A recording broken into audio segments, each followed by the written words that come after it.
My beliefs, my thoughts, my feelings about wristwatches have all changed over the last year, especially now that I do this YouTube channel. Hey, I'm RNG. We're on location at Rocket City Retrofest. This is a video game convention. I am a special guest here from my main channel. That's right, I do this one for fun. But I wanted to share with you some of my, I don't know, the things I want to do involving watches this year, because it changes. So let's just, I shouldn't have picked up this camera, it's way too heavy. let's just dive right into that. The first thing I need to do this year, this is important, this means something. I need to sell all the watches I don't like or wear or want anymore. I have a bunch of them. I'm up over like, good Lord, 60 something watches now? A lot of them I never wear. They're just sitting around. I thought they were cool. I wore them a couple weeks and. I'm the scat man. Yo. Yeah, well, I couldn't have said it better myself. Yeah, we need to get rid of all those watches. So Microbrand watches. I have bought so many Microbrand watches in my life. It used to be anytime a Microbrand put out a new watch, it was under like $300 or $400, I would just pick it up, because why not? That's not that much, not compared to like a Rolex or an Audemars Piguet. But I've been burned a lot of times on Microbrand watches. A lot of them are great. There are great Microbrands out there that I love. There are a lot of them, they had no business being in business in the first place. Did I say business twice in one sentence? That's fine, let it roll. So I've decided I need to be more selective with Microbrand watches. If it's just a variant of another watch from somewhere else, or it's an homage, I'll just let it go. I'll just let it go. I'll get that watch if I can't afford it. It can just be a watch I love and don't own. You don't have to own every watch you like. So Microbrands for me, they have to do something unique. They have to do something special. They have to stand out. So for this year, be more selective about the Microbrand watches that I buy. And maybe you should too. Maybe be a little bit more selective. Don't take my advice. I know what I'm talking about. Let me just crawl under this table. We're gonna crawl under this table. Oh, there we go. Totally professional. But I also need to spend more time with heritage brands that I know and I'm familiar with, but I haven't had a lot of hands-on experience. Breitling? I've like seen maybe 5 or 6 Breitlings in the metal in my life. I've worn like a couple at a freaking AD. That was today, because I went to the Breitling AD. But like JLC, Gerard Perregaux, I want to try those out and become more familiar with them instead of just focusing on new stuff. I want to go back and try the old classics before spending all my time on the new modern upstarts. Is my camera falling? Are you falling? I think it's important to celebrate watch history. But it's weird to me that I have more experience with freaking Patek Philippe and Audemars Piguet and Breguet than I do with Breitling. Also, like, sketchy people wear Breitling, and I want to be a bad boy. I see myself as a bad boy. I'm not. I'm the most straight-laced person ever. But I don't know, man. It might be cool to pretend to be bad sometimes. It's a midlife crisis.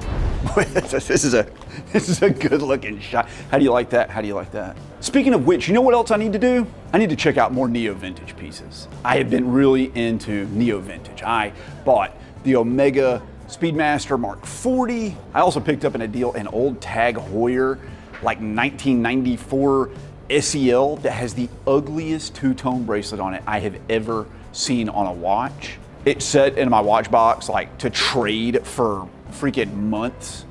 I just decided to wear it one day. I posted it on Watch Crunch. It got more likes and more positive feedback than any watch I have ever posted on there. No joke. I'm gonna be out on the hunt for neo-vintage stuff. I wanna find some more cool neo-vintage Tag Heuer stuff. I even kinda wanna get like a neo-vintage, dare I say, 5-digit Rolex Pepsi. Speaking of like cool stuff, so quartz watches, right? The Tag Heuer neo-vintage I got, it's quartz. It's a Swiss quartz. It's cool. Like many people that get into watches, like you get all into the automatic watches. And you're like, I don't want to freaking wear quartz. I don't want to do it. I don't want to wear a freaking quartz watch. Why not? It's just a different type of tech. So I love Casios. I love quartz digital. I want to spend more time with some freaking quartz, like analog watches, like with hands on them, right? 3-handed quartz watches. I want to do that, man. I think that would be cool. I cannot hold this camera up. It's too heavy. Hey, it's like the worst shot of all time. You like this? Can you see anything? The sun, that's the sun. You've never seen it before. Yeah, so I mentioned I like Casio. I like digital watches. I think that they're cool and they're fun. And you know what I want? I want a freaking metal stupid G-Shock square to commemorate how much I love square G-Shocks. I bought the bright orange Casio, the metal one, and I wore it like a month and loved it, and then I never wore it again, decided that like, oh, I don't know, it sucks. And then I tried it on again recently, and guess what? It doesn't suck. It's awesome. I've worn it like every day for the last week. It's a great watch, unbelievably cool. So since the Casio's cool in metal, I figured that the G-Shock Square would be better in metal. So that's just what we're gonna do. We're gonna get us one of those. I already mentioned how I wanted to get a 5-digit Rolex. Well, that's true. I do want to get a 5-digit Rolex. My complaint is that I can't figure out how much one costs. A GMT Master 2. I see all these prices online and they're like $15,000, and that's like what a new one goes for. You can't tell how much they cost, right?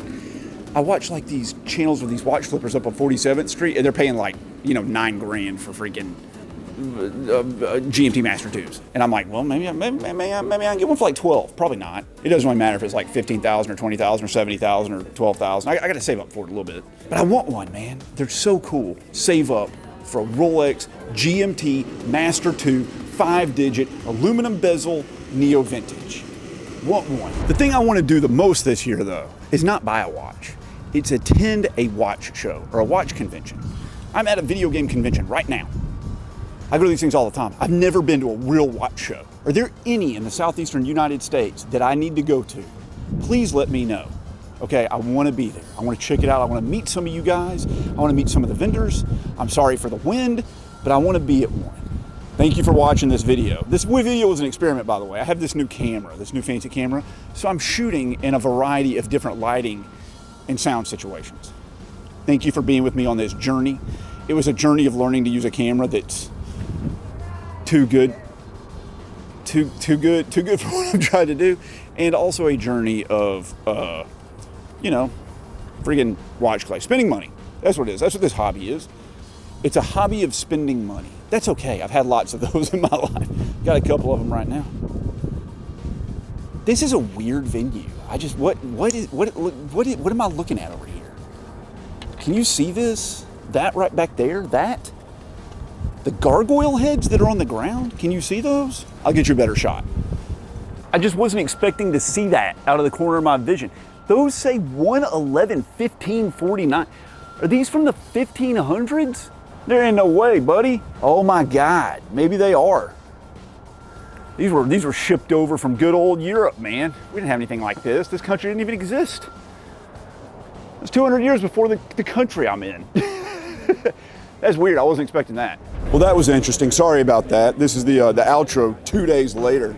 And sorry if that got a little weird. I know it was a little bit of a rant, but I hope you liked it. If you did, subscribe to the channel, give me a like, leave me a comment, hype the video if you can. I really appreciate you guys. I'll catch you in the next one.